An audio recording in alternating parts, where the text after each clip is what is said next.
ಈಗ ಈ ಮಕ್ಕಳು ಸ್ಕೂಲ್ಗೆ ಹೋಗ್ತಾರೆ, ಅದು ಅಮೇರಿಕಾಗೆ ಹೋಗೋ ಸ್ಕೂಲ್ಗಳು ಬೇರೆ, ಬೆಂಗಳೂರಲ್ಲಿ ಹೋಗೋ ಸ್ಕೂಲ್ಗಳು ಬೇರೆ. ಆದರೆ ಈ ನಮ್ಮ ಕರ್ನಾಟಕದ ವಿಲೇಜಸ್ ಇರುತ್ತಲ್ಲ, ಹಳ್ಳಿಗಳಲ್ಲಿ ಹೋಗೋ ಸ್ಕೂಲ್ಗಳು ಒಂಥರ ಬೇರೆಯೇ ಇರುತ್ತೆ. ಅದಕ್ಕೆ ನಮ್ಮ ಸುಪ್ರಸಿದ್ಧ ಕಾಮಿಡಿಯನ್ ಒಬ್ಬರು ಈ ಮಾತುಗಳನ್ನು ಹೇಳಿದ್ದಾರೆ. ಅವ್ರು ಯಾರು ಅಂತ ಆಮೇಲೆ ಹೇಳ್ತೀನಿ. ಈ ಕಾಮನ್ ಸೆನ್ಸ್ ಇರಬೇಕು ಮಕ್ಕಳಿಗೆ, ಕಾಮನ್ ಸೆನ್ಸ್ ಬೆಳೆಸಬೇಕು, ಅದು ಮುಖ್ಯ. ನಾಲೆಡ್ಜ್ ಅಲ್ಲ, ಕಾಮನ್ ಸೆನ್ಸ್ ಮುಖ್ಯ ಅನ್ನೋದ್ರ ಬಗ್ಗೆ ಬಹಳ ಚೆನ್ನಾಗಿ ಹೇಳಿದ್ದಾರೆ. ಒಬ್ಬ ಪಾಂಡು ಅಂತ ಒಬ್ಬ ಇದ್ದಂತೆ ಸ್ಕೂಲಲ್ಲಿ. ಅವನಿಗೆ ಟೀಚರ್ ಕೇಳೋದಂತೆ, ಏನಪ್ಪ ಪಾಂಡು, ನೀನು ಮಾರ್ಕೆಟ್ಗೆ ಹೋಗ್ತೀಯ, ಅಲ್ಲಿ 1 kg ಕೋಳಿ ತೊಗೊಂತೀಯ, 1 kg ಕೋಳಿ ತೊಗೊಂತೀಯ. 1 kg ಕೋಳಿಗೆ 7 ರೂಪಾಯಿ ಆದರೆ 2 kg ಕೋಳಿಗೆ ಎಷ್ಟು? ಸೊ ಇದು ಪ್ರಶ್ನೆ ನೋಡಿ. ಪಾಂಡು ಸ್ಕೂಲಲ್ಲಿ ಕೂತ್ಕೊಂಡು ಬರೀ ಮಗ್ಗಿ ಪುಸ್ತಕ ಇಂಥ ಪುಸ್ತಕ ಓದೋನಲ್ಲ, ಎಲ್ಲರ ಮಧ್ಯದಲ್ಲಿ ಅಡ್ಡಾಡಿ ತಿರುಗೋವನು ಪಾಂಡು. ಸೊ ಅವನು ಎದ್ದು ನಿಂತಿದ್ದ ಕೂಡಲೇ ಟೀಚರ್ ಅಂದ್ಕೊಂಡಿರುತ್ತೆ ಇವನು ಗ್ಯಾರಂಟಿ ಕರೆಕ್ಟ್ ಉತ್ತರ ಕೊಡ್ತಾನೆ, ಏನು ಕಾನ್ಫಿಡೆನ್ಸ್ ಇಂದ ಇರ್ತಾನೆ ಅಂತ. ಆಮೇಲೆ ಗೊತ್ತಾಯ್ತಂದ್ರೆ ಪಾಂಡು ಉತ್ತರ ಕೊಟ್ಟಿದ್ದು, ಎಲ್ಲಿದ್ದೀರಾ ಮಿಸ್ ನೀವು, 1 kg ಚಿಕನ್ 7 ರೂಪಾಯಿ, 80 ರೂಪಾಯಿ ಯಾಕೆ ಕೂತಿದೆ, ನೀವಿನ್ನ ನನಗೆ 7 ರೂಪಾಯಿ ಅಂತ ಇದ್ದೀರಲ್ಲ. ಆನ್ಸರ್ ಕೊಡಲಿಲ್ಲ, ಬಟ್ ಅವ್ನು ಕಾಮನ್ ಸೆನ್ಸ್ ನೋಡಿ, ಅದು ಬೆಳೆಸ್ಬೇಕು ನಾವು. ಏನಂತೀರಾ?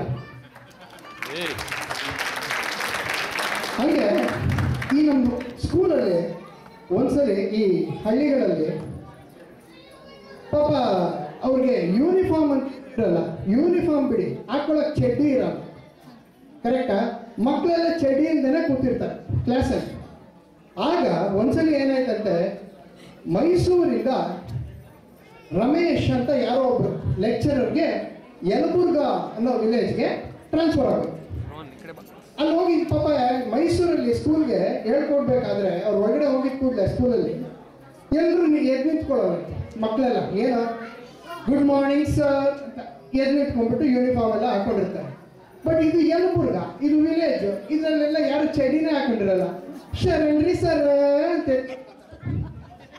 2 ನಿಮಿಷ ಶಾಕು ರಮೇಶ್ ಮೇಷ್ಟ್ರಿಗೆ, ಏನಪ್ಪ ಇದು, ನಾನು ಚಡಿನೇ ಹಾಕೊಂಡಿಲ್ವಾ, ಹೋಗಿ ಎಲ್ಲರೂ ಹೋಗಿ ಚಡಿ ಹಾಕೊಂಡ್ಬನ್ನಿ, ಆಗಲೇ ನಿಮಗೆಲ್ಲ ಪಾಠ ಮಾಡೋದು.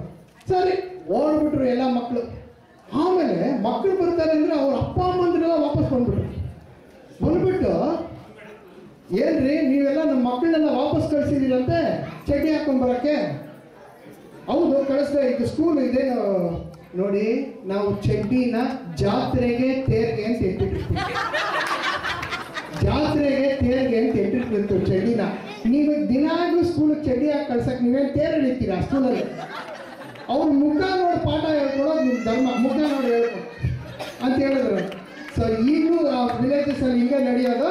ಸೊ ನಿಮ್ಮ ಮಕ್ಕಳು ಯಾರಾದರೂ ವಿಲೇಜಿಗೆ ಸೇರಬೇಕು ಅಂತಿದ್ರೆ ಚಡ್ಡಿ ಹಾಕೊಂಡು ಕಳಿಸ್ಬೇಡಿ ಅಂತ ಹೇಳ್ತಾ ನಮ್ಮ ಮುಂದಿನ ಕಾರ್ಯಕ್ರಮ ಇದು ದೇವರ ಬಗ್ಗೆ ಅತ್ಯಮೂಲ್ಯವಾದಂತಹ ಹಾಡಿದು, ನನ್ನ ಫೇವ್ರೇಟ್ ಕೂಡ, ಜಗದೋದ್ಧಾರಣ.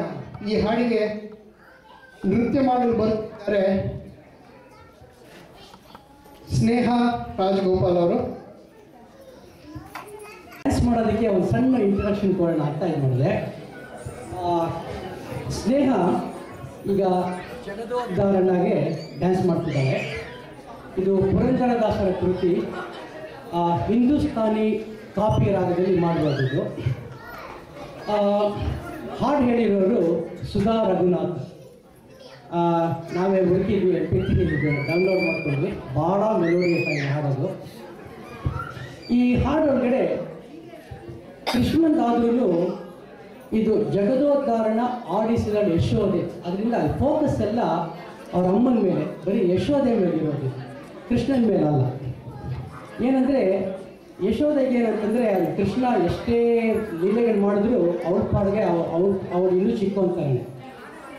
ಈ ಹಾಡೊಳಗಡೆ ಅವಳು ಸ್ನೇಹ ಇದು ಕೃಷ್ಣಂದು ಲೀಲೆಗಳ ಬೇಕಾಷ್ಟು ಇದೆಯಲ್ಲ, ಬರೀ 3 ಲೀಲೆಗಳನ್ನು ಮಾತ್ರ ಪ್ರೆಸೆಂಟ್ ಮಾಡ್ತಾರೆ. ಮೊದಲನೇದಾಗಿ ಗೋವರ್ಧನಗಿರಿ, ಬೆಟ್ಟ ಎತ್ತೋದು. ಎರಡನೇದು ಪೂತನಿ ಸಂಹಾರ. ಅದೇ ಕಂಸ ಕಳಿಸ್ತಾನಲ್ಲ ಪೂತನಿ, ಅವಳ ರಾಕ್ಷಸಿನ ಸಂಹಾರ ಮಾಡೋದು. ಮೂರನೇದಾಗಿ ಕಾಳಿಂಗ ನರ್ತನ. ಒನ್ಸ್ ಅಗೈನ್ ಇದು ಕಾಳಿಂಗ ಸರ್ಪದ ಮೇಲೆ ಡ್ಯಾನ್ಸ್ ಮಾಡಿ ಅದನ್ನು ಸಂಹಾರ ಮಾಡೋದು. ಈ ಹಾಡಿನೊಳಗಡೆ ಇವಳು ಮಾಡೋ ಯಾವ ಇನ್ಸ್ಟೆನ್ಸ್ಗೂ ಅದಕ್ಕೆ ಕರೆಕ್ಟಾಗಿ ವರ್ಡಿಂಗ್ಸ್ ಬರೋದಿಲ್ಲ. ಸೊ ನಾವೇ ಅರ್ಥ ಮಾಡ್ಕೋಬೇಕು ಅದು ನೋಡಿಬಿಟ್ಟು. ಇದು ಕೊನೆಯಲ್ಲಿ ಏನಾಗುತ್ತೆ, 3 ಇನ್ಸ್ಟೆನ್ಸ್ ಹೇಳಿದ ಮೇಲೆ ಭಾಳ ಜನ ಅಲ್ಲಿ ಆ ಗೋಕುಲದಲ್ಲಿರೋರು ಅವ್ರಿಗೆ ಹೇಳ್ತಾರೆ, ನೋಡಮ್ಮ ನಿನ್ನ ಮಗನೇ ಅಲ್ಲ, ಅವನು ದೈವಾಂಶ ಸಂಭೂತ, ಅವನು ದೇವರೇ ಇರಬೇಕು ಅಂತ. ಅಷ್ಟು ಹೇಳಿದ್ರು ಅವಳಿಗೆ ಇಲ್ಲ ಅವನು ಇನ್ನೂ ಚಿಕ್ಕ ಹುಡುಗ, ನನ್ನ ಮಗನೇ ಅಂತ ಆ ಥರನೇ ಟ್ರೀಟ್ ಮಾಡ್ತಿರ್ತಾಳೆ. ಯಾಕೆ ಅಂತಂದರೆ ಅವ್ರಿಗೆ ನಮ್ಮ ಮನೆಗಳಲ್ಲಿ ಹೊಡಿತಾರಲ್ಲ ಚಿಕ್ಕ ಮಕ್ಕಳಿಗೆ, ಒಂದ್ಸಲ ಜ್ಞಾಪಕ ಬರುತ್ತೆ. ಈಗ ಮನೋಜ್ ಏನಾದ್ರು ಗಲಾಟೆ ಮಾಡಿದ್ರೆ ಗೀತಾ ಒದ್ದಾಚಿ ಹಾಕ್ತೀನಿ ಅಂತಿರ್ತಿದ್ದೆ. ಸ್ವಲ್ಪ ಅದೇ ಥರ ಅವನಿಗೂ ಏಟ್ ಕೊಡೋದು ಎಲ್ಲ ಮಾಡ್ತಿರ್ತಾಳೆ. ಸೊ ಅದನ್ನು ಈಗ ಸ್ನೇಹ ಇಟ್ಕೊಂಡು ಪ್ರೆಸೆಂಟ್. Please enjoy.